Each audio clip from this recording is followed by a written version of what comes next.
আউযুবিল্লাহি মিনাশ শাইতানির রাজিম বিসমিল্লাহির রহমানির রহিম আলহামদুলিল্লাহি রাব্বিল আলামিন আসসালাতু ওয়াসসালামু আলা রাসূলিহিল কারীম ওয়া আলিহি ওয়া আসহাবিহি আজমাইন। সম্মানিত অংশগ্রহণকারী ভাইরা, আমরা দৈনন্দিন জীবনে প্রতিনিয়তই কারো না কারো গোলামি করে থাকি। পৃথিবীর প্রত্যেক সৃষ্টি, বিশেষ করে মানুষ, প্রত্যেক অবস্থায় গোলামির মধ্যে থাকে। এই গোলামিটা তিন ধরনের। প্রিয় ভাইরা, আমি রিপিট করছি, মানুষ প্রতিনিয়ত কারো না কারো দাসত্ব করে, সে দাসত্ব আল্লাহর হোক আর বান্দার হোক। কিন্তু আমরা জানি যে তিনটি বিষয় সে দাসত্ব করে। প্রথমত, সে দাসত্ব করে থাকে তার মহান রবের। মহান রব তাকে ডাকছে, তুমি এই সীমার মধ্যে থাকো। সে যখন ওই সীমার মধ্যে আছে তখন সে রবের দাসত্ব করছে। আবার মহান রব তাকে যে সীমা দিয়েছেন সে লঙ্ঘন করছে। কেন লঙ্ঘন করছে? তার প্রবৃত্তির ইচ্ছা, মন চাচ্ছে না, এই জন্যই সে ডাকে সাড়া দিচ্ছে না। তাহলে কার ডাকে সাড়া দিচ্ছে? রবের ডাকে সাড়া না দিয়ে তার প্রবৃত্তির, মনের ডাকে সাড়া দিচ্ছে। তাহলে এখন এই মুহূর্তে সে রবের গোলামি না করে তার প্রবৃত্তির গোলামি করছে। গোলামি থেকে সে মুক্ত না। কিংবা সে এখন রবের হুকুম হচ্ছে এটা, সেই দেখছে সমাজ এটা গ্রহণ করছে না। সমাজ এইভাবে বন্ধু বান্ধব নিয়ে, চাস্তো বোন জ্যাঠতো বোন নিয়ে রাস্তায় ঈদের সময় চলা, এটা কিছু মনে করছে না। যদি চাস্তো বোনকে নিয়ে না যায় রাস্তা দিয়ে ঈদের সময়, তাহলে সমাজ খারাপ মনে করবে। আপনি তখন আল্লাহর হুকুমকে লঙ্ঘন করে সমাজের নিয়মকে অনুসরণ করলেন। এই তিন পদ্ধতিতে মানুষ আনুগত্য করে থাকে, দাসত্ব করে থাকে। আমি আবার রিপিট করছি, হয় আল্লাহর দাসত্ব, না হয় কিসের দাসত্ব? 2 নাম্বার। একটু বলেন দেখি, 1 নাম্বার কার দাসত্ব? 2 নাম্বার কার দাসত্ব? মাশাআল্লাহ, আপনারা মনে হচ্ছে জেগে আছেন। 3 নাম্বার, সমাজের প্রচলিত নিয়ম নীতির আনুগত্য করা। 2 নম্বর বিষয় আল্লাহর কোরআন অনেক জায়গায় আসছে যে তার প্রবৃত্তির দাসত্ব করে। সেটা আল্লাহর কাছে খুব পছন্দের না অপছন্দের? আল্লাহর দাসত্বকে সে লঙ্ঘন করে তার কার দাসত্ব করছে? তার প্রবৃত্তির, তার মনের দাসত্ব করছে। আল্লাহ এটাকে বলছেন ওমান আদল্লা মিম্মানিত্তাবা হাওয়াহু বিগাইরি হুদাম মিনাল্লাহ। তার চাইতে অতি পথভ্রষ্ট ব্যক্তি আর কে, যে আল্লাহর দাসত্বকে বাদ দিয়ে তার প্রবৃত্তির অনুসরণ করে। ওয়ামান আদল্লা, তার চাইতে অতি পথভ্রষ্ট। মিম্মানিত্তাবা, যে ব্যক্তি অনুসরণ করে হাওয়া, তার প্রবৃত্তিকে, বেগাইরে হুদা মিন আল্লাহ, আল্লাহর পক্ষ থেকে দেয়া গাইডলাইন, নির্দেশনাকে বাদ দিয়ে যে ব্যক্তি তার প্রবৃত্তিকে অনুসরণ করে, তার চাইতে অতি পথভ্রষ্ট ব্যক্তি আর কে? নিশ্চয়ই সেই ব্যক্তি পথভ্রষ্ট ব্যক্তি। আমরা কি তাদেরকে আতারে নিজেদেরকে নিতে চাই? আমরা অধিকাংশ সময়ই যখন জামাত ত্যাগ করছি, যখন সীমা লঙ্ঘন করছি, অধিকাংশ সময় আমরা তখন আমাদের প্রবৃত্তির পূজা করছি। মন বলছে তাই করছি, মন চাচ্ছে না তাই আল্লাহর হুকুম পালন করছে না। আমরা আমাদের নিজেদের জীবন থেকে, প্রবৃত্তির পূজা থেকে নিজেদেরকে বাঁচিয়ে রাখার চেষ্টা করব ইনশাআল্লাহ। আমরা যে বিষয় আলোচনা করতে চাচ্ছি, ইবাদতে, যে এতক্ষণ যা ভূমিকা বললাম, আমরা যার গোলাম তার ডাকের সাথে সাথে সাড়া দেয়াই ইবাদতের স্বাদ। এই শিরোনামটা লিখার সুযোগ থাকলে লিখে রাখেন। আমরা যেই পয়েন্টগুলি নিয়ে কথা বলবো: 1 নাম্বার, বান্দার গোলাম। গোলাম বা বান্দার পরিচয় কি? গোলামের জন্য আল্লাহ আমাদেরকে কখন কিভাবে ডাকেন? 3, 4টি রুলস বা নিয়ম যা ইমানের স্বাদ দিতে সহায়ক। 4, ইবাদত কবুলের জন্য করণীয়। এই কয়টি বিষয় আমরা সংক্ষিপ্ত কথা বলবো ইনশাআল্লাহ। গোলাম বা বান্দার পরিচয় সম্পর্কে আপনারা নিজেরাই জানেন। সূরা জারিয়াতের 56 নম্বর আয়াত। এই আয়াতটা খুব প্রসিদ্ধ, মনে হয় পারেন না কেউ নেই। আয়াতটা বলবেন দেখি।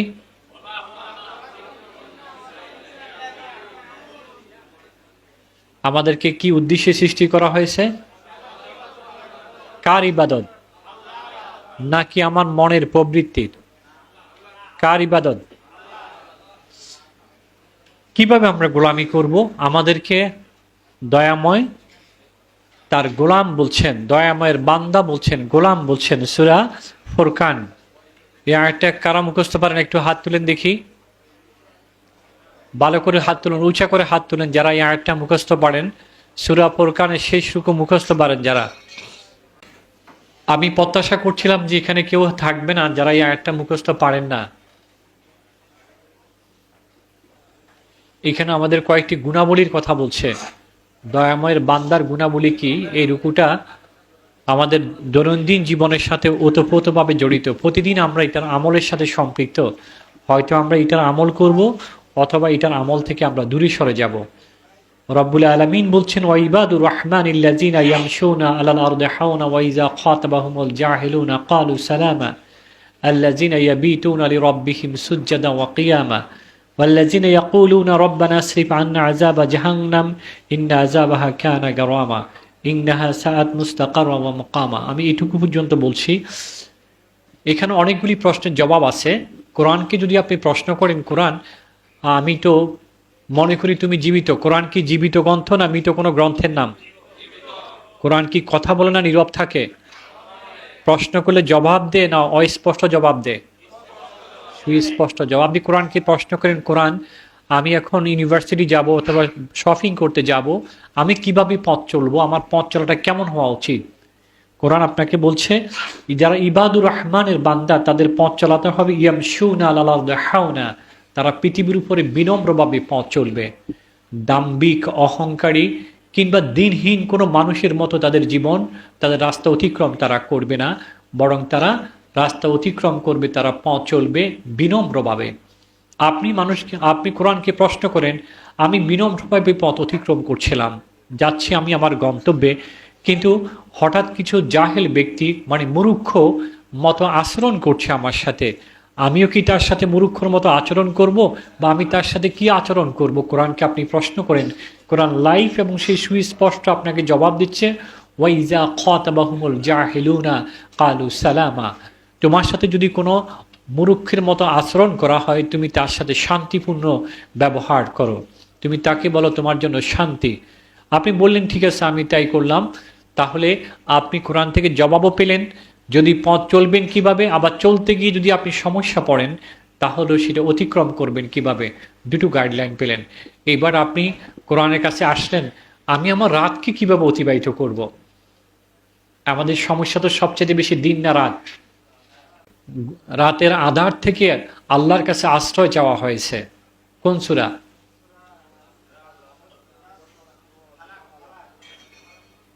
আলাক না, আর একটু শব্দের পরিবর্তন হলে হয়ে যাবে ফালাক। ইয়েস, মাশাআল্লাহ, আপনাদের আইকিউ খুব চমৎকার। আলাক না হয় কি হবে?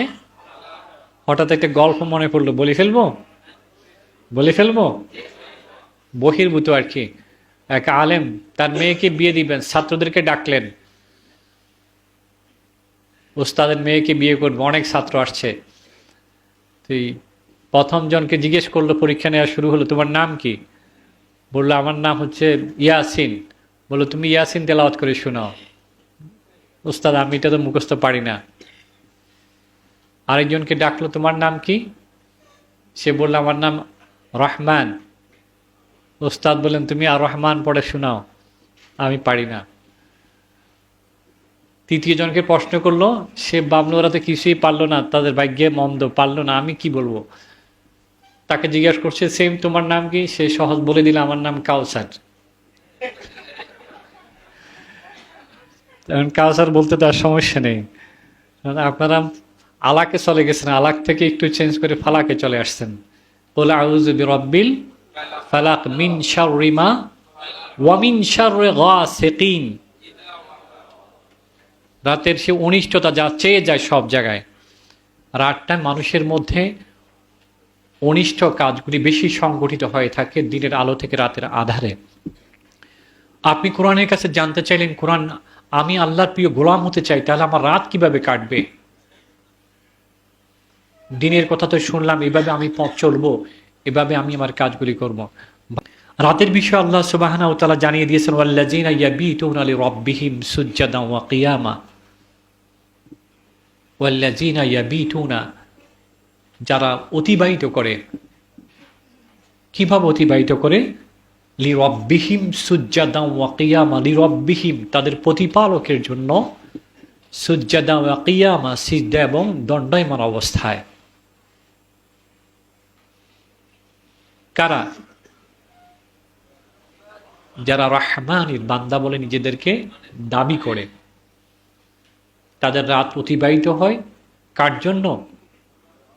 কার জন্য? লিরব্বিহিম, কার জন্য? তাদের রবের জন্য। লিরব্বিহিম, তাদের রবের জন্য। কিভাবে রাতের জন্য রবের জন্য অতিবাহিত হয়? সুজ্জাদাও, সিজদা এবং দাঁড়িয়ে। প্রিয় ভাইরা, আয়াতটা এখানে শেষ হয়ে যেতে পারত, কিন্তু যারা আল্লাহর প্রিয় গোলাম, রাহমানের বান্দা, এরপরে আবার তাদের আরেকটি বৈশিষ্ট্যের কথা বলছে।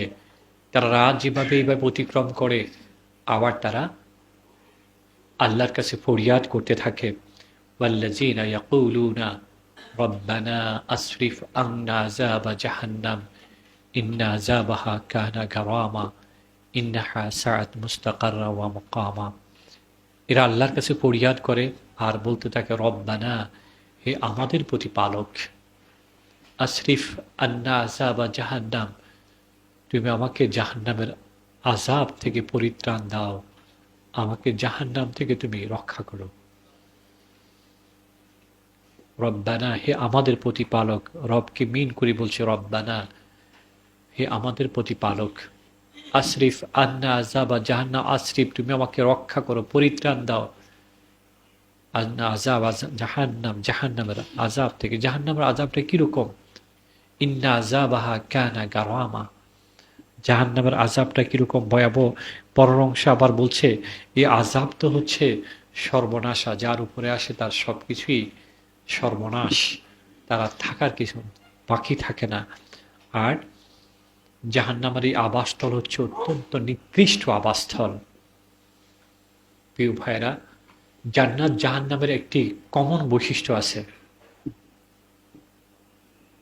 যার ভাগ্যে যেটা নির্ধারিত আছে সে সেখান থেকে রেহাই পাবে না, ওই শাস্তি তাকে ভোগ করতে হবে। কিন্তু আল্লাহ রাব্বুল আলামিন বলছেন, যারা আল্লাহর ব্যয় করে থাকে। প্রিয় ভাইরা, আমাদের বৈশিষ্ট্যের মধ্যে আছে তো আমাদের পিঠে রাতে বিছানা থেকে আলাদা হয় কিনা? না বিছানায় লেগে থাকি আমরা আমরা আমাদের জন্যই যথেষ্ট। আমি আসলে ইবাদুর বান্দা কিনা, দয়াময়ের বান্দা কিনা, আমরা রাহমানের বান্দা কিনা, আমার পরিচয় এখানে ফুটে উঠে। কানু কালিলাম মিনাল লাইলি মা ইয়াহজাউন, সূরা জারিয়াত 17 নম্বর আয়াত। তাদের কালিলান মানে কম, মিনাল লাইল রাত থেকে, রাতের খুব কম সময়, মা ইয়াহজাউন তারা অতিবাহিত করত ঘুমে। এখন তো আমরা রাতের কম সময়ে ঘুমাই, আয়াতটা ঠিকই বলছে। আমরা কম ঘুমাই না? আমরা তো ঘুমাতে ঘুমাতে সেক্রেটারি জেনারেল যেটা বললেন, মোবাইলে ব্যস্ত থাকতে থাকতে 12টা 1টা 2টাও বাজে। তাহলে তো আমরা কম সময়ে ঘুমাই, 12টা থেকে বা 2টা থেকে 3-4 ঘন্টায় ঘুমাই, বেশি ঘুমাই না। কিন্তু এখানে যে সাহাবীদের, আল্লাহর গোলামদের যে কথা বলা হয়েছে, তারা কি জেগে থাকতেন আমাদের মতো কাজে? কিসের কাজে তারা জেগে থাকতেন?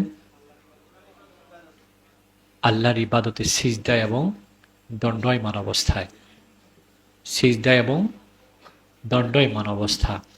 প্রিয় ভাইয়েরা, আমার অত্যন্ত ভালো লাগছে যখন কয়েক মিনিট সেক্রেটারি জেনারেলের কথা শুনছিলাম, তিনি কোনো আবেগ গণবক্তব্য না রেখে আমাদের সমস্যাগুলি কি, আমার কাছে মনে হচ্ছে তিনি দরে দরে টাচ করে করে বললেন, দেখেন এখানে আপনার ব্যথা, এখানে আপনার পুজ বের হচ্ছে, এখানে আপনার রক্ত বের হচ্ছে, তিনি ধরে ধরে টাচ করলেন।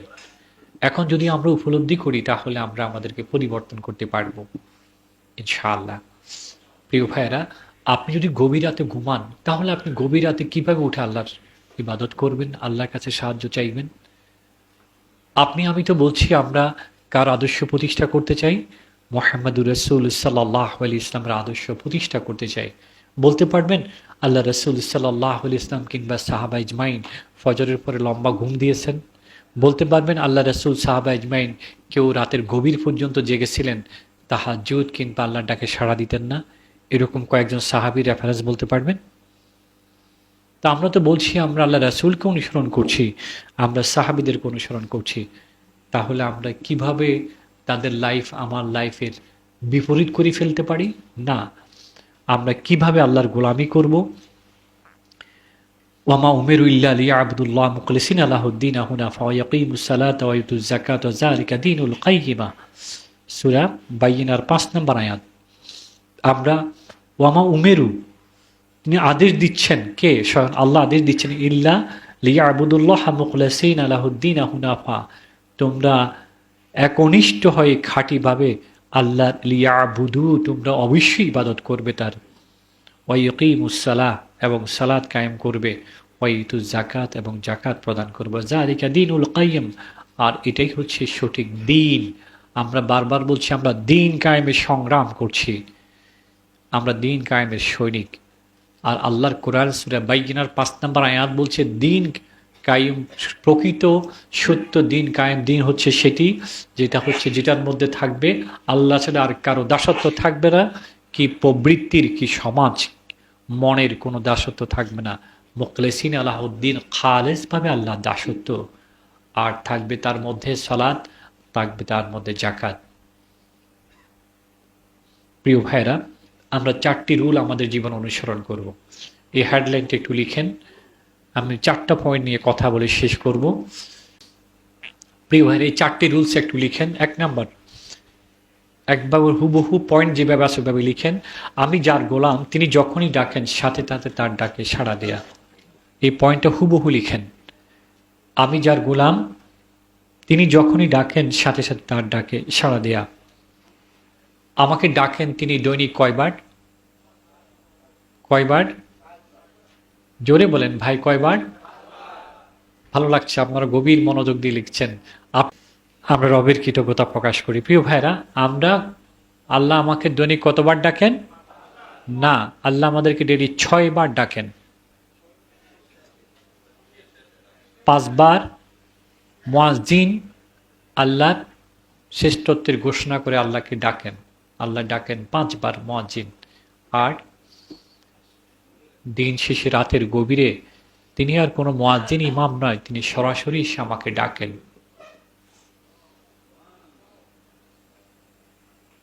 বিশ্বাস হয়? বিশ্বাস হয়? ডাক শুনেছেন কখনো? কান পেতে ডাক শুনতে পাবেন। বুখারীর হাদিস, হাদিসে কুদসি, আমি একটু পরে বলছি। প্রিয় ভাইরা, যখনই আমাকে ডাকে, আমাকে প্রথম ডাকটা দেওয়া হয় আজানের মাধ্যমে। আমি যেখানে থাকি না কেন, যখনই আজান হবে আমি সেই আজানের ডাকে সাড়া দিব। প্রিয় ভাইরা, আজান হয়, আমাদের টিসি চলে, আমাদের আলোচনা চলে।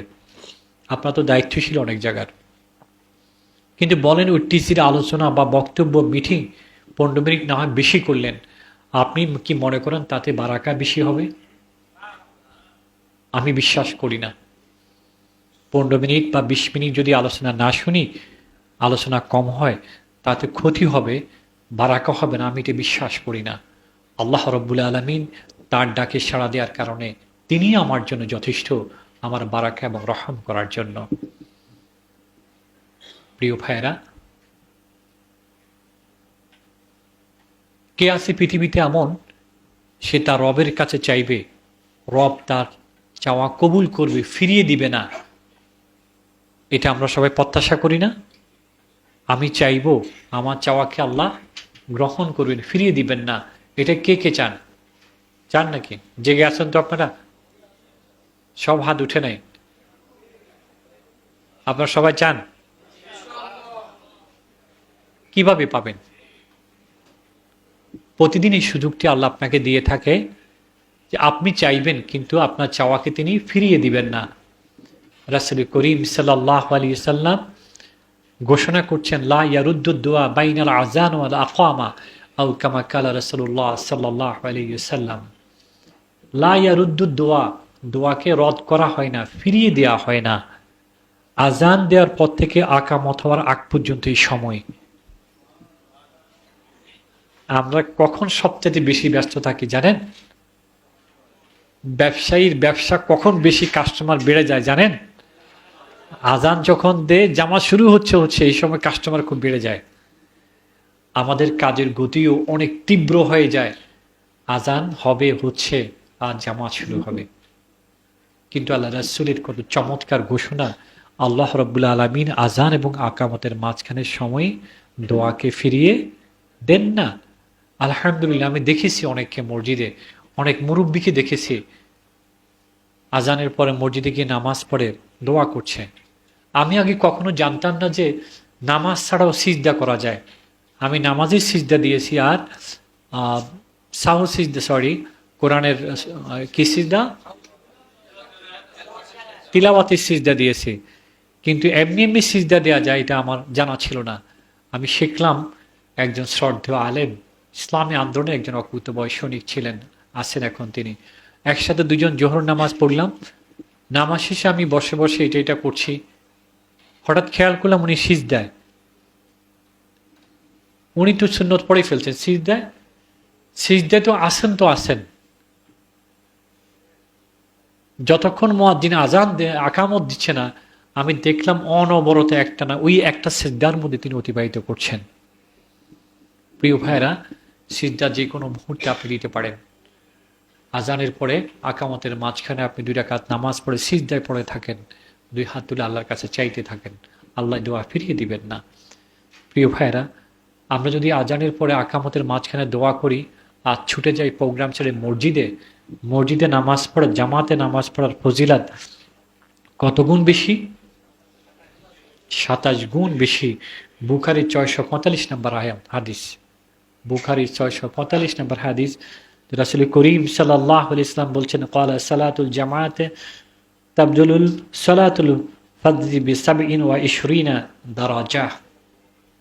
17 গুণ পর্যন্ত মর্যাদা তার আল্লাহ রাব্বুল আলামিন বাড়িয়ে দিন যদি আমি জামাতে নামাজ পড়ি। প্রিয় ভাইরা, আমরা নামাজ পড়ি, এটি এমন এক জায়গা যে জায়গায় আমি সরাসরি আল্লাহর সাথে কথা বলি, আর আল্লাহ আমার কথার জবাব দিয়ে থাকেন। আমরা 20 বছর আগেও নামাজ যেভাবে পড়েছি, 10 বছর আগেও, সাথীর আগেও যেভাবে পড়েছি, এখন সাথী সদস্য হওয়ার পরেও আমাদের নামাজের মান খুব চেঞ্জ হয়নি। আমি আগে সিজদা দিতাম, কোনোভাবে সিজদা দিয়ে উঠে যেতাম, এখনও তাই। এখনো সূরা ফাতিহার পরে কোন সূরা পড়েছি তারপরে রুকু চলে গেছে আমি জানি না। না, আমাদের সালাত এরকম হবে না। আমার যেরকম সদস্য শপথ হয়েছে, আমার মান উন্নয়ন হয়েছে, আমার সালাতেরও মান উন্নয়ন হবে, আমার সালাতও সদস্য হবে। শুধু আমি একা সদস্য হব না। প্রিয় ভাইরা, আল্লাহ আমাদের সাথে কথা বলেন। যখন আমি সালাতের মধ্যে বলছি আলহামদুলিল্লাহি রাব্বিল আলামিন, এই কথা বলার পর আল্লাহ সুবহানাহু ওয়া তাআলা আমার কথার জবাব দিচ্ছেন, হামেদানি আবদি, হামেদানি আবদি ইয়াকুলু আল্লাহু আযজা ওয়া জাল্লা, তিনি বলছেন হামেদানি আবদি, আমার বান্দা আমার প্রশংসা করছে। আমি যখন সালাতে বলছি মালিকি ইয়াউমিদ্দিন, দয়াময় করুণাময় তিনি, আল্লাহ রাব্বুল আলামিন শুনে বলছেন আসনা আলাইহা আবদি, আমার বান্দা আমার গুণ কীর্তন করছে, আমার গুণ বর্ণনা করছে। আমি যখন সালাতে এরপরে আর রহমান রাহিম পরে আমি থেমে থাকিনি, আমি আরো সামনে যাচ্ছি, মালিকি ইয়াউমিদ্দিন, মালিকি ইয়াউমিদ্দিন, ওই শেষ বিচারের দিন একমাত্র মালিক তুমি। আল্লাহ সুবহানাহু ওয়া তাআলা খুশি হয়েছেন, তিনি আমার কথার সাথে সাথে জবাব দিচ্ছেন নাজ্জাদানি আবদি, আপনাকে আব্দ বলছে, আপনাকে বান্দা বলছে, নাজ্জাদানি আবদি, আমার বান্দা আমার মর্যাদা বর্ণনা করেছে। এরপর আমি যখন বলছি ইয়াকা না'বুদু ওয়া ইয়াকা নাস্তাইন, আমি আপনার কাছে ইবাদত করছি, আপনার সাহায্য চাচ্ছি। আপনি কাকে বলে? যে সামনে আছে, এ ভাই আপনি উঠেন, কাকে বলছি? যিনি সামনে আছে, ভাই উঠেন, আপনি উঠেন, বা পানি পান করেন, তাহলে তিনি সামনে আছেন। আপনি যখন বলছি, তাহলে আল্লাহকে আমি সামনে কথা বলছি, ইয়া কা শব্দ দিয়ে, ইয়া কানা আবুদু, আমি আপনার ইবাদত করছি, ওয়া ইয়া কানাস্তাইন, আপনার কাছে সাহায্য চাচ্ছি। আল্লাহ রাব্বুল আলামিন সাথে সাথে জবাব দিচ্ছেন ফাহাজাল আয়াতু বাইনি ওয়া বাইনা আবদি ওয়াল আবদি মা সালা ইয়াকুলু আবদ, এইটা বান্দারা আমার মধ্যে 2 ভাগে ভাগ করে নেওয়া হলো আয়াত। বান্দা যা চাইবে আমি তার জন্য তা রেখেছি। প্রিয় ভাইরা, আমরা কি নামাজ পড়ি আর কি বলছি, আর আমার কথার জবাবে আমার রব কি বলছেন? আমরা কি উপলব্ধি করি? একটু চেষ্টা করি, আমি আমার রবের সাথে কথা বলছি, তিনি আমার সাথে কথা জবাব দিচ্ছেন। আমি যদি উপলব্ধি করি, আমার সালাতের অবস্থানটা সেরকম হয়ে যাবে। প্রিয় ভাইয়েরা, প্রতিটি ফরজ কাজের আগেই অনেকগুলি সুন্নাহ আছে। ফরজ কাজের আগে সুন্নাহ আছে, যাতে ফরজটা নিখুঁতভাবে হয়। উযুর ফরজ কয়টা? এক নম্বরটা কি? মুখ ধোয়া। দেখেন, মুখ ধোয়া প্রথম ফরজ, তার আগে অনেকগুলি সুন্নাত। মিসওয়াক করা সুন্নাত, বিসমিল্লাহ বলে ওযু শুরু করা সুন্নাত, যে হাত দিয়ে আপনি মুখ ধুবেন সে হাতের কবজি পর্যন্ত 3 বার ধোয়া সুন্নাত, যে মুখ ধুবেন আপনি সেই মুখের সাথে ভিতরে মুখের গহ্বরে ময়লা থাকতে পারে, আগে ওই মুখটা পরিষ্কার করা, কুলি করা 3 বার সুন্নাহ। এরপরে আপনার যে মুখকে আপনি ওয়াশ করবেন, ফরজ আদায় করবেন, সেই মুখের সাথে নাকে ধুলাবালি লেগে থাকতে পারে, সে নাক ধুত করা সুন্নাহ। এই সব সুন্নাহগুলি শেষ করে তারপরে আপনি প্রথম ফরজ মুখমণ্ডল ধোয়ার মাধ্যমে শুরু করলেন। সালাতের মধ্যেও মাগরিব ছাড়া প্রত্যেক সালাতের আগে সুন্নাহ আছে, আমরা পড়ার সময় পাই না। কিন্তু কে কে আছেন জান্নাতে? আপনি একটা প্রাসাদ চান, একটা গড় চান, হাত তুলেন দেখি কারা কারা আছেন জান্নাতে একটি গড় চান। ওই ভাই ঘুমের মধ্যেও চাচ্ছে, উনি খুব সচেতন। হ্যাঁ, আমি দেখলাম না, চোখ বন্ধ, উনি জান্নাতের প্রাসাদের কথা শুনে হাত তুলে ফেলছেন। মাশাআল্লাহ, মাশাআল্লাহ। 2 হাত তুলেন দেখি, একটু দাঁড়ান দেখি।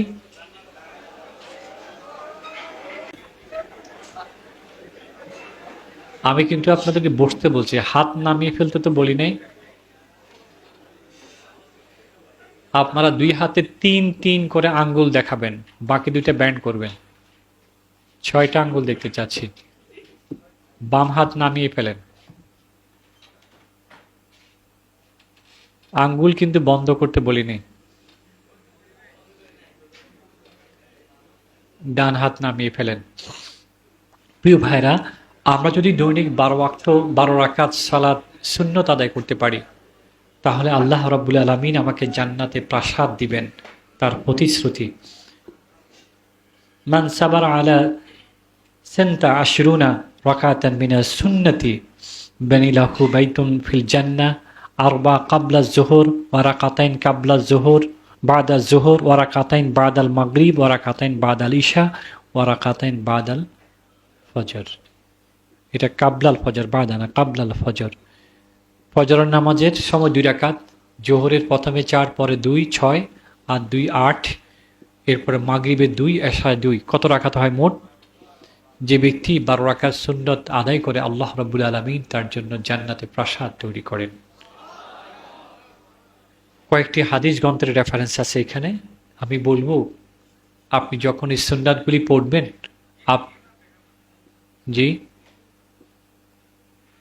আপনি যখন এই সুন্নতগুলি পড়বেন, একদিকে আপনি জান্নাতের প্রাসাদ তৈরির জন্য নিজে চেষ্টা করছেন, আর অপরদিকে আপনি ফরজ নামাজগুলি আপনার ধীরস্থির হওয়ার সুযোগটা আপনি তৈরি করছেন।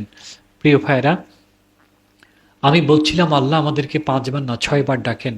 যখন রাতের গভীর অন্ধকারে আপনি থাকেন একা, পৃথিবীবাসী ঘুমিয়ে পড়ে, তখন আপনার রব আসেন।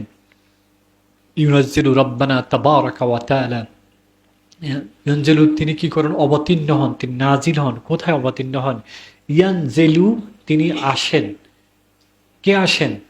রব্বুনা, আমার প্রতিপালক। তিনি কে? তাবারাকা ওয়া তাআলা, তিনি বরকতপূর্ণ সত্তা।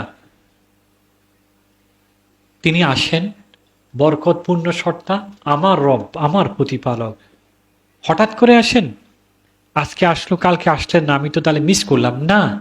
কুল্লা লাইলাতিন, তিনি প্রত্যেক রাতে আসেন, প্রত্যেক রাতে আসেন। কুল্লা লাইলাতিন, প্রত্যেক রাতে তিনি আসেন। কোথায় আসেন? আমি কি তার দরবারে যেতে পারবো, তার কাছে চাইতে পারবো? তিনি তার অবস্থান থেকে, তিনি তার মতোই তিনি কোথায় আসেন? ইলা সামাই দুনিয়া, তিনি দুনিয়ার আকাশে আসেন। তো আমি কি সারা রাত তাকে পাওয়ার জন্য দাঁড়িয়ে থাকবো, বসে থাকবো? না, আল্লাহ স্কোপ করে দিয়েছেন, না সারা রাত তুমি অপেক্ষা করা দরকার নেই। তিনি আরো স্পেসিফিক করে দিয়েছেন, সুলুসাল লাইল আল আখির, হিনা ইয়াবকা সুলুসুল লাইলিল আখির, রাতের 3 ভাগের 1 ভাগ বাকি থাকতে তিনি আসেন। আর ইয়াকুলু, তিনি তোমাকে ডেকে বলেন, মাইয়াদউনি ফাস্তাজিবা লাহু, মাইয়াসআলুনি ফাউতিয়া লাহু, মাইয়াস্তাগফিরুনি ফাগফিরা লাহু। তিনি 3টি কথা বলেন। প্রিয় ভাইয়েরা, পৃথিবীর কোনো সত্তাকে, কোনো ক্ষমতাবান ব্যক্তিকে পাবেন না আপনি 1 বার 2 বার 3 বার আপনার সমস্যার কথা বলছেন, তিনি আপনাকে কোমলভাবে নেবেন না, বিরক্ত হবেন, জান এতবার বলছেন কেন, শুনছি তো।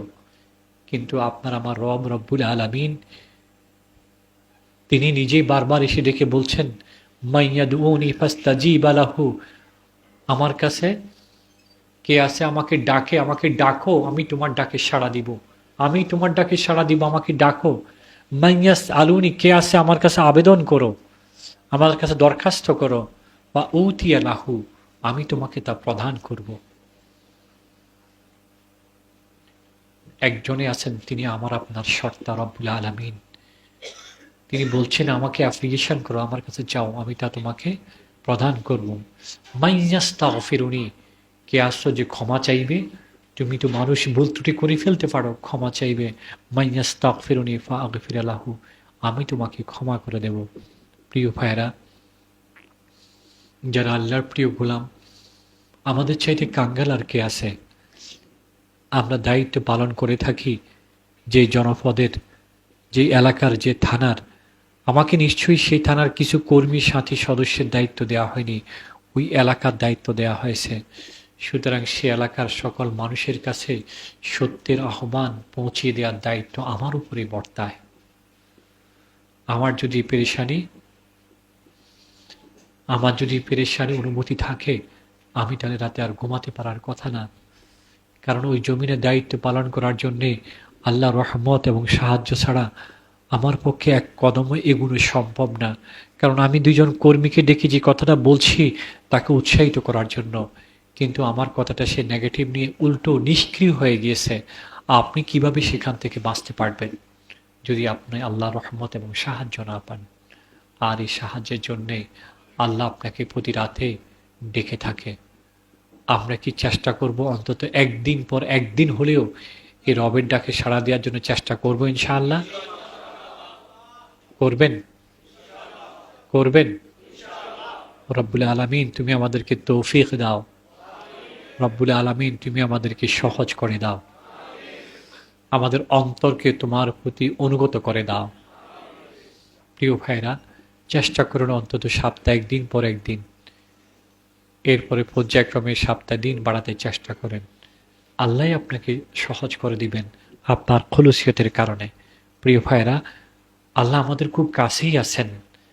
সূরা বাকারার 186 নম্বর আয়াত, ওয়াইজা সালাকা ইবাদি আন্নি ফাইন্নি কারিব উজিবু দাওয়াতা দাঈন ইজা দাআন।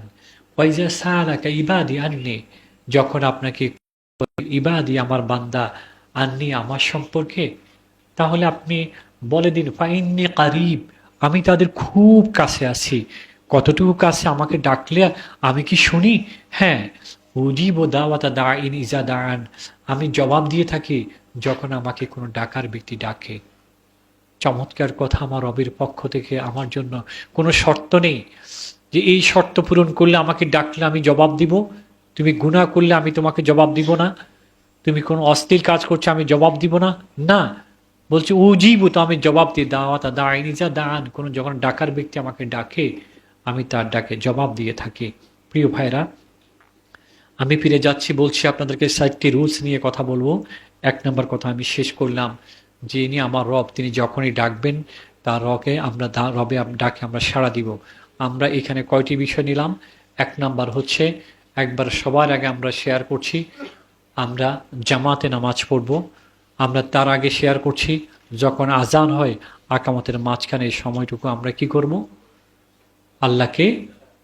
আল্লাহর কাছে আমরা চাইব। আজান আকামতের মাঝখানে কার কাছে চাইব? আল্লাহর কাছে চাইব। 2 নম্বরে কি আলোচনা করছি আমরা? জি, আমরা জামাতে নামাজ আদায় করব। জামাতে নামাজ কত গুণ বেশি দরজা মর্যাদা? 27 গুণ। 3 নম্বরে আমরা কি আলোচনা করছি? সূরা ফাতিহাটা অন্তর থেকে বুঝে পড়বো, যা আল্লাহ এবং তার বান্দার মধ্যে প্রশ্নোত্তরের মতোই। 4 নম্বর আমরা কি কথা বলছি? 12 রাকাত সুন্নত আদায় করব। 5 নম্বর আমরা কি বলছি? আল্লাহ আমাদেরকে বিষয়গুলি আমল করার তৌফিক দান করুন।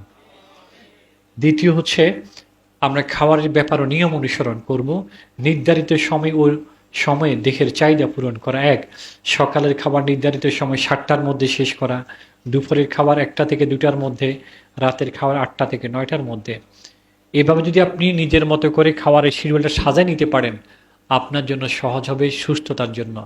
আমরা খাবো ক্ষুধা নিবারণের জন্য নয়, আমরা পান করবো পিপাসা মিটানোর জন্য না, আমরা খাবো পান করব শক্তি সঞ্চয় করে রবের দাসত্ব করার জন্য, ইবাদত করার জন্য আমাদের খাওয়া এবং